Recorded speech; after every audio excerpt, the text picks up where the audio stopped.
Now on BBC World News, in a pivotal moment in the global fight against climate change, Kirsty Wark presents the Global Climate Debate.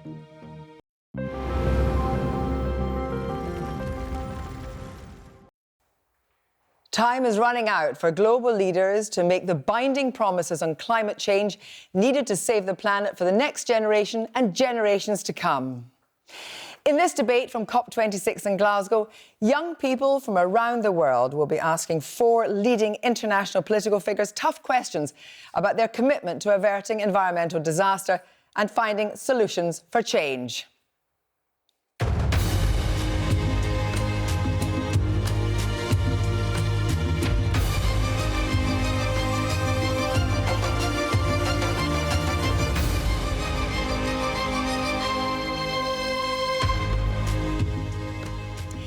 Hello and welcome wherever you are to the BBC's big global climate debate. The latest report from the Intergovernmental Panel on Climate Change warned that it's now code red for humanity. The British Prime Minister Boris Johnson had said, if we don't get serious about climate today, it'll be too late for our children to do so tomorrow. So, from ending coal mining and oil drilling to cutting air travel and keeping rich countries to their now delayed commitment to poorer ones, our panel will be put through their environmental paces. So let's meet them. Kwasi Kwarteng is the United Kingdom's Secretary of State for Business, Energy and Industrial Strategy. The UK government are hosting the COP conference and say young people have every right to be angry at the lack of action on climate change.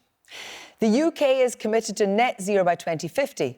But will the government sanction a controversial new oil field in the North Sea? The decision on the Cambo oil field off Shetland will be made soon. Maybe Kwasi Kwarteng will tell us tonight what that decision will be. Gina McCarthy is the first White House National Climate Advisor. As well as working for President Biden, she also served President Obama as the head of the US Environmental Protection Agency. She says we're at COP to accelerate action. But America doesn't have entirely clean hands. It is the fracking capital of the world, which comes with its own environmental concerns. Mute Yegde is the new Prime Minister of Greenland, the country President Trump wanted to buy. Earlier, Prime Minister Yegde, the youngest Prime Minister in the world at the age of 34, said, with the Arctic warming at a rate 3 times faster than the rest of the world, Greenland is experiencing the drastic changes firsthand. And Diego Mesa is Colombia's Minister of Mines and Energy. Previously, he oversaw the country's energy transformation policy, which included increasing the share of renewable energy from 1% to 12%. But Colombian exports of coal, the world's dirtiest fossil fuel, have jumped in 2021, and deforestation continues to increase despite promises from the government to reduce it. Well, welcome to you all.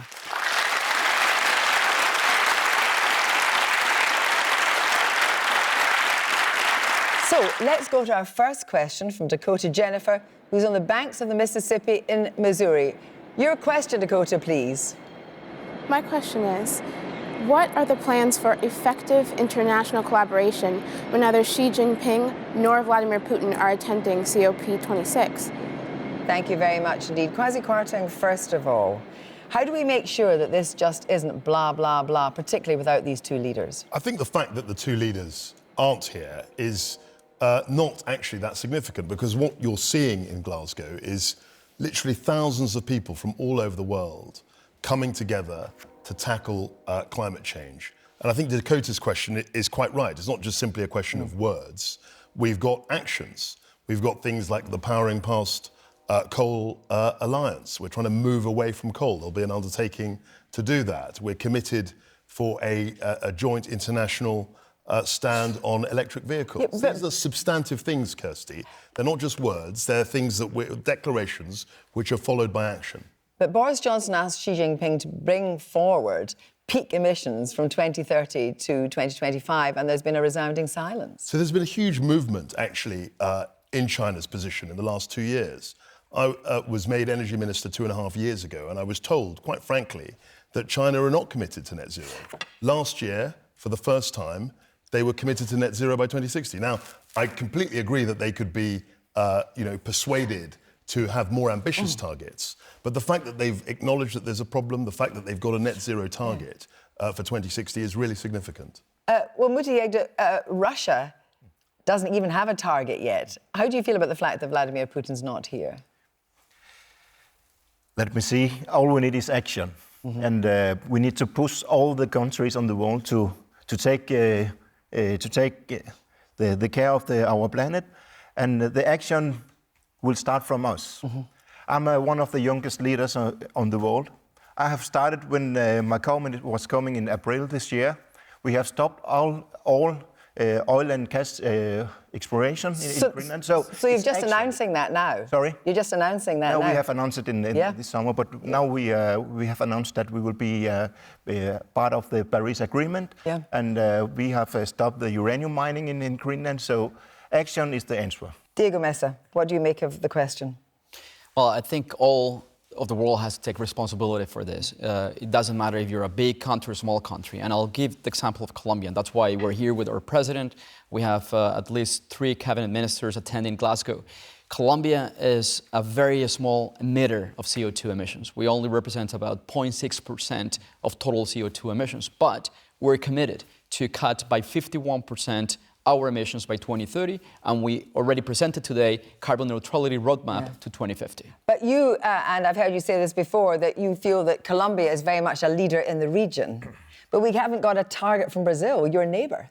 Yes, but we're leading a coalition in Latin America to get to 70% of our power matrix as a region to 70% made up of renewables by 2030. And we're convincing Brazil and other countries to join. We have 12 countries already signed. We hope to get to 15 countries in Glasgow. Gina, from your point of view, Gina, do you think that it is possible to move forward without 2 major powers? The delegations are here, but as our questioner said, neither Vladimir Putin or Xi Jinping are here, and they make very big decisions. Well, Kirsty, the first thing I would say is I'm not making an excuse for China or Russia for not being here. They ought to be here. Yeah. That's plain and simple. And, you know, they are 2 large developed countries that need to take action. So they ought to be here, but that doesn't mean that we're going to allow them to decide the fate of the world or what we're doing. And so I think one of our challenges is to make sure that we take action in a way that's going to allow us to add the economic benefits of clean energy. We should show them that if they're missing out if they don't join us and take action. And so I'm disappointed they're not here, but they should not be allowed to dictate the lack of action or lack of acceleration. Science is telling us what we need to do, and we're here to get it done. Dakota, just coming quickly to you, what do you make of what you've heard? I think the situation is too dire for us not to collaborate, and that we should try our hardest, but we have to do this. We have to collaborate with each other, not just for ourselves, but for everyone, for the next generation. Thank you very much indeed. Now we can take a question from the studio from Jeju Chang from Edinburgh, who was born in Taiwan. Your question, please. As developed countries are responsible for climate change, what are your strategies for assisting poorer nations to achieve a balance between economic growth and sustainability? Well, can I just come back to you on that, Gina McCarthy, because it long promised 100 billion. I mean, it was mooted in 2009 in Copenhagen. It's been delayed not once, but twice. Developing countries have every right to feel that they're being asked to do so much without actually the financial encouragement they need. Well, I think we came here fully prepared to meet our commitments. We are quadrupling what we had done before. And we're also starting up a new initiative with other countries that is all about the developed world actually providing the support that the developing world needs. There is no question, and President Biden in his remarks today did not hold any punches in terms of admitting that we have enhanced responsibility to help the rest of the world, and that's what we intend to do. I just have to say, it was a rather strange look when President Biden went to see the Pope and the motorcade was 85 cars long. Normally it's 45, but in the pandemic, 85. I mean, That's not a good look, is it? I actually went to visit the Pope once quite a while ago, and he drove up in a very small Fiat. So, I mean, we know that this is all very challenging, and we know that transportation is now the biggest greenhouse gas polluter, at least in the United States. So we have to make change, and that's what we have to do. But it's going to take more than, looking at whether or not there's a big motorcade. But all these little actions matter. Everybody wants to see all the little actions. And funnily enough, on that very question, do you agree with Boris Johnson when he said plastic recycling is really not what this is about? Surely everybody has a duty to do what they can. I think that's true, but I think there are big issues. I mean, the financing issue that was raised is critical, and as you say, Kirsty, we said this in 2009, and that's why in the British government I've always maintained that we've got to have an international coalition, and we've got to bring people to actually be as good as their word, and that's what we're trying to do. That's one of the key points, as Gina said, of the conference this year here. So, in terms of Greenland, what do you want? Because you want to become sustainable. You need help from this 100 billion, and it's not coming through at the moment. We need help, but we have started in our country from 90s to invest in hydropower, and the next coming 5 to 6 years we will have a goal to be up to 90% of our energy will come from hydropower. So it's possible to do something. So now our mission is and vision is that we have a lot of water. We have a lot of green energy we can export out to the rest of the world. That's because we stopped all exploration for oil and gas. We have one of the world's biggest deposit of oil and gas, but we have stopped it. But because we have a lot of water, we can use to green energy. And I hope the big countries who have a big responsibility to take the steps will be ready to invest like that. Diego, well, actually, I should just quickly ask you, what was your reaction when President Trump wanted to buy you? It was absurd. You should have offered to buy him. Diego Mesa, what is it you need to become sustainable you're not getting? Because Colombia is making certain strides, but you're a developing country in terms of that 100 billion as well. And I think that the question is right on. I think developed countries had to commit on what they promise.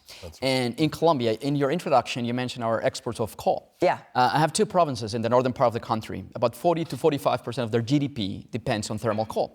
So the energy transition has to be not only just but well-managed and people-centered. So I need developed countries to invest in other technologies, such as green hydrogen. And for example, in the case of Colombia, it so happens that these two provinces has the best wind and solar radiation in the world. So we need to get the funds to develop a green hydrogen economy in this specific case, so we can think about phasing out of coal. But we need to think about the people that depend on the coal right now. I think I'm right in saying that some of the private finance for the 100 billion didn't come forward in the way that you wanted it to come. No, we're encouraging people to come forward. And as Diego said, it is a transition. Yeah. And he's quite right. That's why the UK government, we've ring-fenced the 11.4 billion for the International Climate Fund. And we were, again, leaders in that. And we're very proud of our commitment to it. Well, can I just come back to the questioner and say, do you have any reaction to what you've heard? Yeah, I do think international collaboration, financial aids are critical if we want to realize climate justice. Thank you. Thank you very much indeed. And now we can take another question here in the studio from Daniel Hampsey from Argyll. Daniel, your question, please. Thank you. How do you intend to reduce the impact of rising sea levels on our towns and cities? Well, on that very question, Jakarta is now, Indonesia has announced the capital is moving from Jakarta to Borneo because Jakarta is sinking.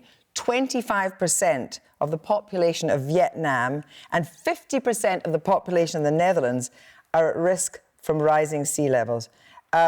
Mute, enough ice melted on a single day in Greenland to cover Florida in 2 inches of water. I mean, you must be seeing this day and daily. Yeah, we see it day and daily. all these things they do in the industrialized world, it's coming up to Arctic.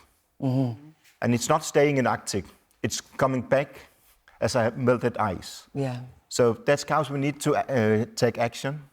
It's right now. It's not time for blah, blah, blah. It's time to make some action and start from the world leaders.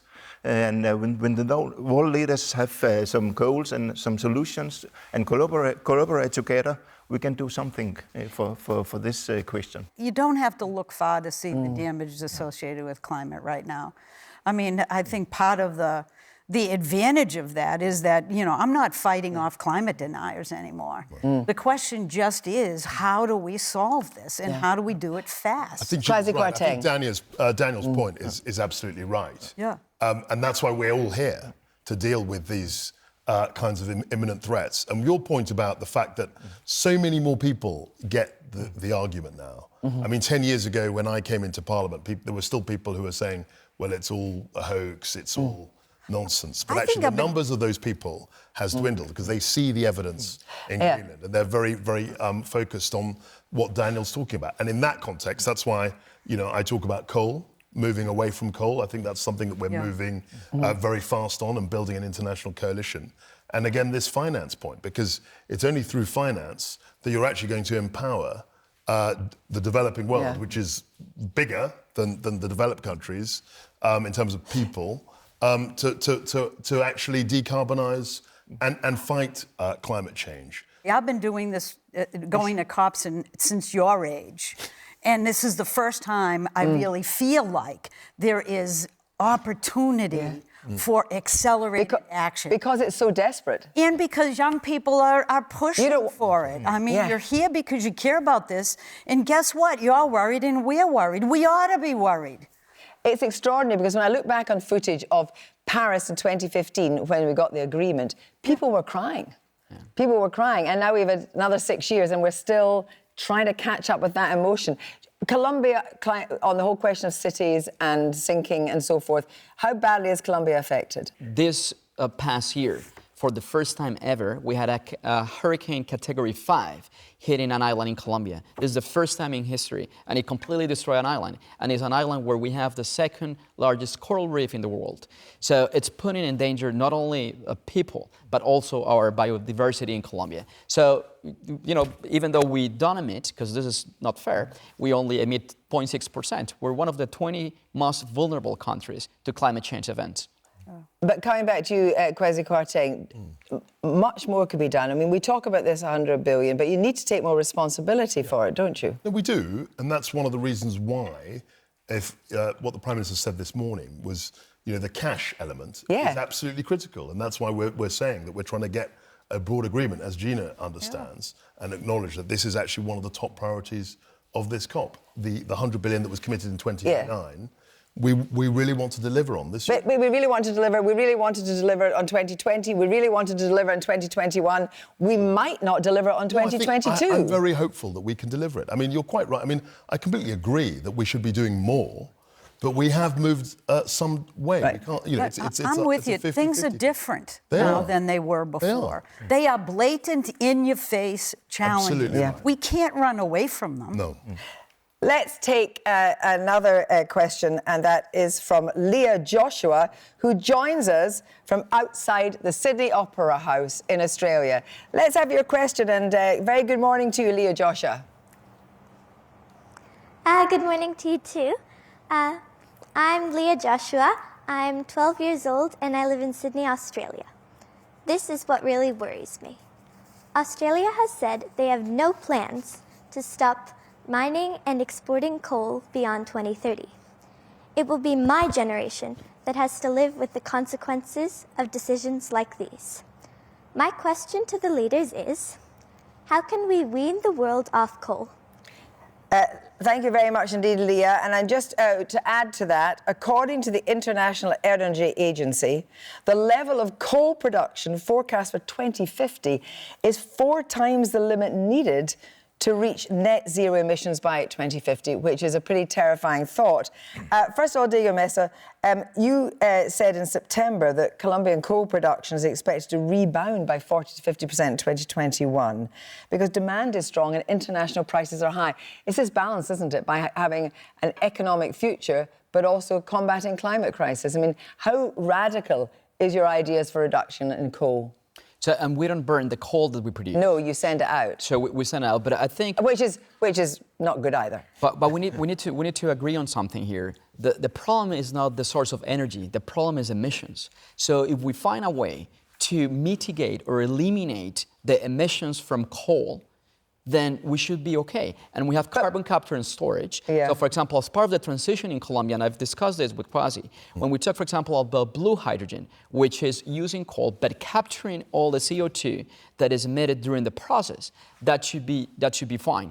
And when we think about what are we going to do with the families that depend on this coal, we need to think about a transition, because I cannot, eliminate coal overnight and then have 100,000, 200,000... But you do want to, let's be clear, you do want to eliminate coal.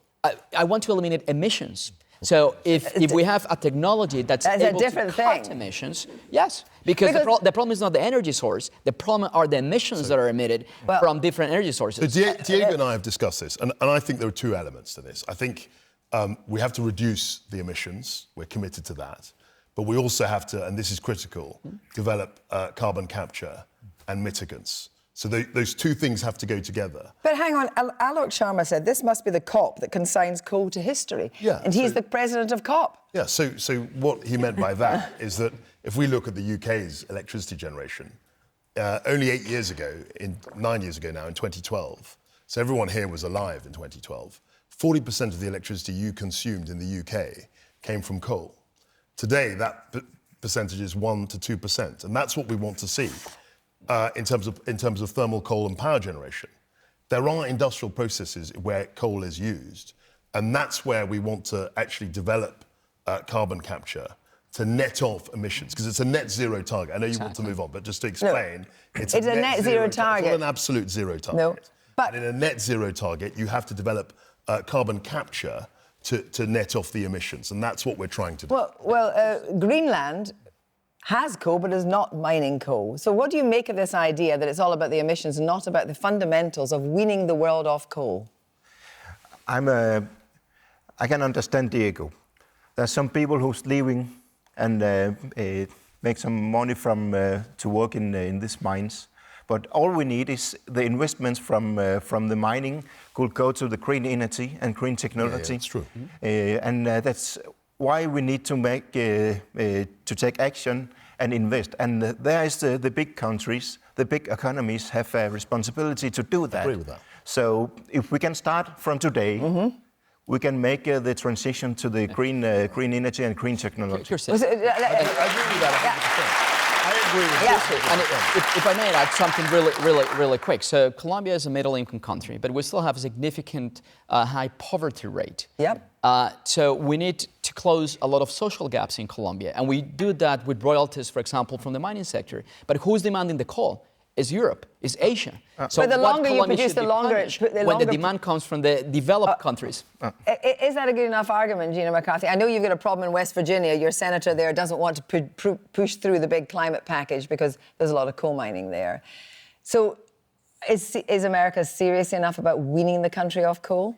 Well, we're serious enough that we're investing significantly in CCUS, but I would have to say that in the U.S., coal is not the fuel of choice. It is waning, and we're looking for opportunities to work a transition so that we recognize that clean energy is the clear winner in the U.S. Yeah, just while we're here. Absolutely right, 100%. Yeah, just while we're here, the Cambo oil field off Shetland is a huge oil field. It's about to either get the go-ahead or not. The government's legal department says that you, the business secretary, can make a decision. When will you make a decision? And do you want Cambo to go ahead? I'm not going to say the decision here. On you go. on television. On you go. But is there a decision? There will be a decision coming quickly. All I would say about this is that it's a license that was granted 20 years ago. Yes, but it's being revisited. And it's a planning decision that we're going to examine. That's Yeah, all but- I'm going to say about that. That's all I'm going to say about that. And also the other thing I would say, as Diego said, it is a transition. So one of the things But why open a new oil field? One of the things I've negotiated is the North Sea transition deal. I can't simply say to the 250,000 people who work in the sector in the UK that we're going to just shut the door on the sector overnight. Leah, we heard from you for the question. Now, what do you make of what you've heard? I appreciate those answers, and I appreciate that you're investing in carbon captures. I just want you to know that we are all depending on you, and we hope you deliver because we are running out of time. Thank you very much.